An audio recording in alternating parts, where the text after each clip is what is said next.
नमस्कार सर्वांना. नमस्कार सर्वांना. आज डिस्चार्ज भेटला. आज येते आश्रममध्ये हॉस्पिटलमधून. खूप खूप तुम्ही माझ्याबद्दल प्रार्थना केली त्याबद्दल थँक्स तुम्हाला. आणि मी व्यवस्थित होऊन यायला लागले आता. आजी 5 दिवस झाले ॲडमिट येतात सेंट्रल हॉस्पिटलला ICU मध्ये. सर्वांच्या आशीर्वादामुळे आजी आज बरे झालेत बघा. तुमचे सर्वांचे मनापासून सर्वांचे धन्यवाद. मी धन्यवाद म्हणते. आणि असाच आशीर्वाद राहू द्या. आजीला काय त्रास होता सांगा.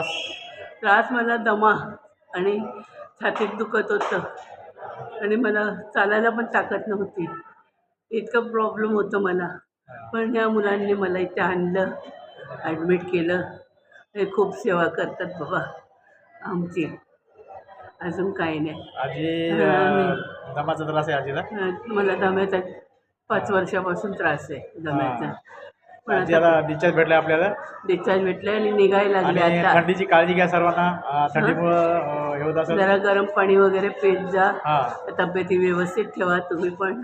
एवढाच आम्ही आशीर्वाद देऊ शकतो, अजून काही नाही. ओके. बघा मित्रांनो, आजी आता चला या. त्या दिवशी आपल्या त्यावेळेस थोडं बी चालता येत नव्हतं बघा. आज एकदम मस्त झाल्या, टणटणीत चालले आता. हे बघा, असाच आशीर्वाद राहू द्या मित्रांनो. आणि चॅनल नवीन असाल तर प्लीज सबस्क्राईब करा. सर्वांनी सपोर्ट करा. आजींना आमच्या सर्वांनी सपोर्ट करा प्लीज. चला आजी या.